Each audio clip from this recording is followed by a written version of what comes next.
What's up guys, welcome back to the channel. Today's video we're going to talk about how to use instructional videos to get better at jiu-jitsu. Instructional videos are something that in the era of the internet have been very relevant in the sport of jiu-jitsu to learn technique, okay? And the unique thing about jiu-jitsu is that most of the sport is practiced by recreational practitioners, okay? Hobbyists, people that are very passionate about the sport. I'd say about 90 to 95%, probably even more, of the people that practice it either compete at an amateur or recreational level and practice the sport as a hobby primarily. And a very small select percentage are actually professional athletes. And so the great thing about that is because jiu-jitsu is such a small community, I mean there's a ton of people that practice jiu-jitsu, but relatively speaking it's small, you have access to a lot of very high level people in the sport in terms of YouTube, like you guys are watching now. You have instructional content, you can go to seminars that host world champion athletes all the time. It's very easy to be able to learn from good people based on the resources that we have at hand. And so instructionals, especially in recent years, okay, because of BJJ Fanatics, has been a huge outlet for athletes to be able to put their information out there. Essentially, they put their whole games out there. People can go, buy them, and then watch them. Okay. What I find is that a lot of times people don't use instructionals to the best of their ability. They don't leverage that information as best as they can. And so the reason why I'm making this video, as a person that does have instructional videos out as well on BJJ Fanatics, you guys can check out the links in the description. You have to be able to use that information, okay? You don't want to just have it sitting there, and a lot of people often, I feel that they watch videos a little bit and they either don't finish them or they don't use them. They don't take that information, they don't translate it to the mat. I'm just going to give you guys a couple of strategies as to how to, one, pick good instructional videos and how to find the best ones for you, as well as how to use the instructionals to the best of your ability, okay? Because it is a resource that a lot of people use. I'm sure a lot of you people watching either have my instructionals and a bunch of other people's instructionals, and so I want you guys to be able to use that resource to the best of your ability, okay? The first thing that I would say that you got to keep in mind is to do your homework. Okay? Do your homework on whoever you're purchasing the instructional from. That's either being the website that you're buying it from and the instructor that you're buying it from. And this goes to watching YouTube content as well, okay? If you're just going on YouTube and just taking in any information that you see, it's not always going to be the best information. You want to make sure that you do your homework on who it is that you're learning from, especially when you're spending money on it, okay? So if you're going to buy an instructional video, you're putting your money down to actually learn information, but you want to make sure that you're getting good information. So do your homework. Who is this person? What are their accolades? They don't always have to be a competitor. Being a competitor doesn't necessarily mean you're a good coach. We'll talk about that in a second. But you want to make sure that they're a good instructor. Good way to do this, you can just go on YouTube, type the person's name, go on Google, type the person's name, and see what comes up. You know, what are their accolades? Who did they learn from? Where did they get their belts from? Watch a couple of videos. Oftentimes people that have instructionals, they'll have trailers or previews of the videos on the website. Okay, so I know BJJ Fanatics does that. They have a trailer. They always have free clips that they post of the video so you can preview it prior to purchasing it. So make sure you do that. Make sure it's somebody that articulates the information well and that you're understanding what it is that they're saying. So that's number one. You're using it as an educational resource. You want to make sure that you can actually understand what it is that you're trying to learn. So do your homework on the instructor. Make sure that you're learning from somebody who's credible. Make sure you're learning from somebody who has a good reputation as an instructor. In addition to that, we'll add in choose a topic that suits you. So you want to make sure that you're choosing a topic that is going to suit you at that particular moment in time. You can buy all the instructional videos you want, but ultimately you're going to have to focus on one of them at a time. You can't watch 20 videos at a time. I mean, you can,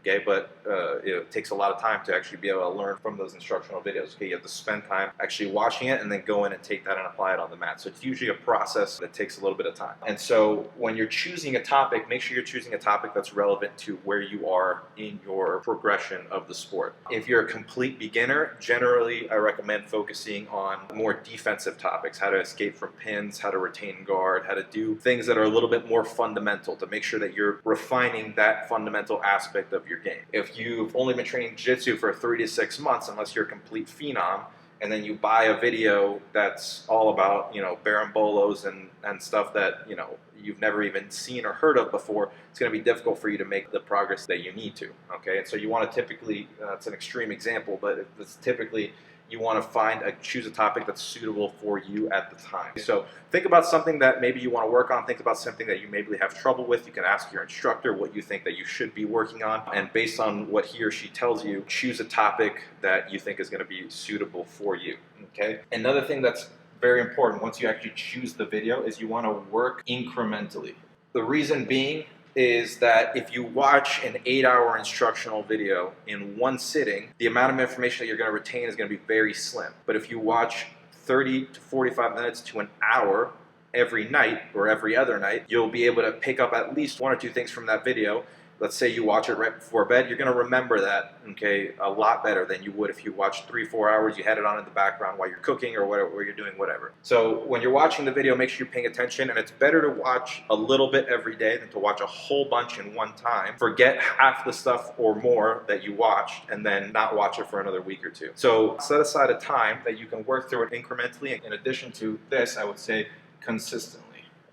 Do it little by little, and ultimately that will lead to you being able to watch. If you watch 30 minutes or an hour a day, if it's an 8-hour video or a 6-hour video in the course of a week's time, you'll have finished the video a week or a week and a half or whatever the case is. So working incrementally through it, working consistently. That way, when you actually take that little bit of information, you can go to the gym the very next day. You can actually try to drill those moves. You can actually try to apply them in sparring. And so you want to take a small bit of information, absorb it, and then look to apply it. And that way you can convert that knowledge into a skill. Another thing that's very good about instructional videos that I think is often overlooked is that you can revisit the topic. Revisit the topic, and you can also revisit sections.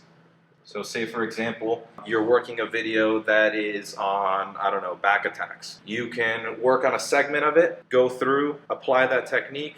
You work through that segment, you went to training, you worked on that stuff in training, you moved on to the next segment, moved on to the next segment after that, and all of a sudden you start running into problems in the gym that were based around something that you saw 2 or 3 nights ago or whatever the case is. You can always go back and revisit that. And so that way you constantly have a point of reference where you can go back and remind yourself. You have the resource forever, okay? And so you should continue to revisit those topics as time goes on, whether that's on a video that you're currently working on, or maybe it's on a video that you saw 6 months or a year ago. You can always go back and revisit that topic. So that's something very good about instructionals, that you can revisit the topic and you can use that as a resource throughout your entire life. You typically have the videos forever. Doing your homework, choosing a good topic, working incrementally and consistently through the topic, and then revisiting topics and sections. Very, very good way to use the instructional videos. And lastly, what I would say is use the video as a supplement to your training. Okay, this I think is the most important thing. You don't want to be that guy that just watches instructional videos, okay, and goes to the gym once a week. Yeah, you own every single instructional, whether it's Danaher, Gordon, all the very best guys, but if you never actually put the mat time in, you're wasting that valuable information, okay, and other people are using it and they're getting better. So you get very, very good information from very good instructors, but if you don't actually use that as a supplement to your training, it's the same thing as saying, okay, you take a bunch of creatine, protein powder, steroids, whatever, and you never go to the gym. You just sit on your couch and you watch TV. It's the exact same thing. You want to take this information, you want to supplement it with the number one thing being mat time. Okay, you need to add mat time. Okay, so this is just a supplement to mat time. Okay, the most important thing is that you spend time on the mat, then you take the information that you learn, you convert that information into skills, and that's how you become a better grappler. These are just some ways that you can use instructional videos. You can use that resource and leverage it to the best of your ability to ultimately make yourself a better grappler.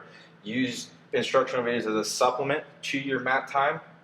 You work incrementally through it. You work consistently through it. You revisit topics and sections. You constantly revisit them to refresh yourself on that information and make sure that you're learning from somebody credible. There's a ton of great instructors out there. There's a ton of great instructional videos out there. I have instructional videos. My teammates all have instructional videos. My coach has instructional videos. You guys probably already own all those. It's truly, truly good information, but I want you guys to be able to use that information to the best of your ability, okay? Use it as a supplement to your training, and remember that the most important thing is the time that you spend on the mat. You want to convert that knowledge into skill and then ultimately make yourself a better grappler.